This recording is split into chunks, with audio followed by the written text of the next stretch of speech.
Hello, today I want to tell you 5 ways that you can use grass clippings on your vegetable patch. These uses will also help support organic and sustainable gardening practices. So number 1 has to be using grass clippings to earth up and mound up your potatoes.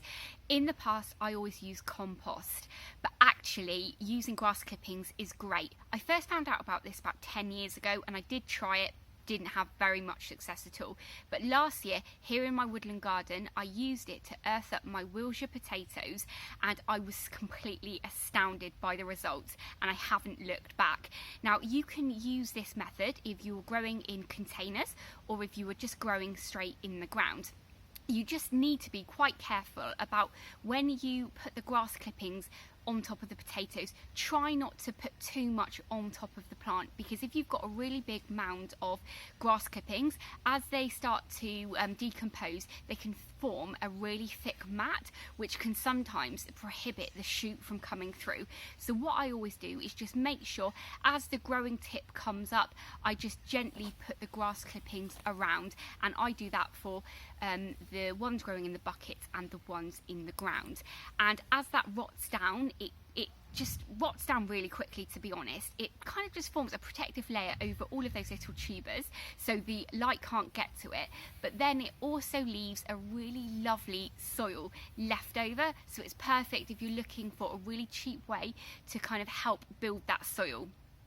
So the second use for grass clippings around your garden is a little bit of a double win here, so I'm also going to class it as number 3, and this is to use your grass clippings as a mulch around your plants.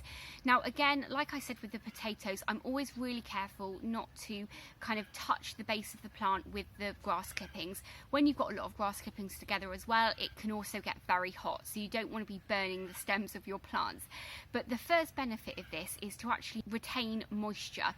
As gardeners, we're very busy. We don't really have time to spend watering our plants every day, and also from a sustainability point of view, we don't want to be wasting water if we don't have to. So using the grass is such a good mulch around the plants and will definitely save you using water as often as you would without it. But the second benefit as well is that it also does provide this thick layer that is so hard for lots of weeds to come through. So obviously this will cut down on the time it takes you to weed or kind of hoe your beds. Number 4. I think this is probably my most favourite use for grass clippings ever, and I only discovered it this year, and that is to use it to clear really large growing areas that you have that are completely overgrown and covered with weeds. This is such an easy thing to do, and a few people have asked in the past.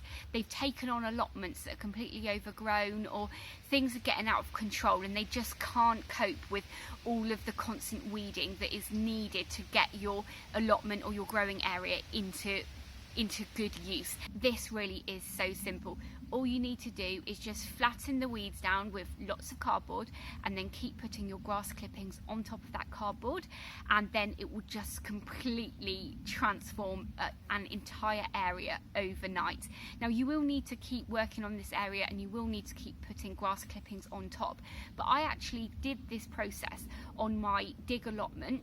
I had a whole big corner that was completely overgrown, so all I did was put cardboard down and put the grass clippings on top, and now after about a month the grass clippings are really rotting down and I'm just keeping on putting grass clippings on top. And because I am going to a no dig growing system, because I'm not going to be digging that area ever again, I don't have to worry about all of the weed seeds that are hidden underneath.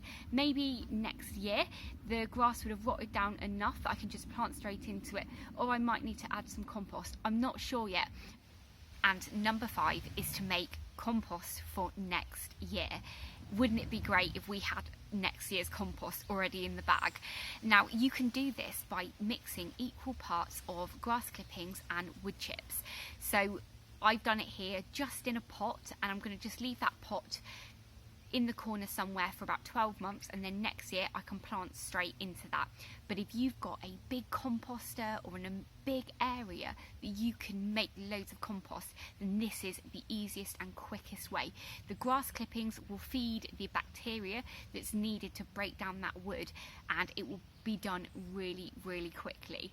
And also, one thing that's really good about using wood chips in this way is that all the carbon that is trapped in that wood will just stay in the ground, and if you use this as part of a no-dig system, then it's actually really environmentally friendly.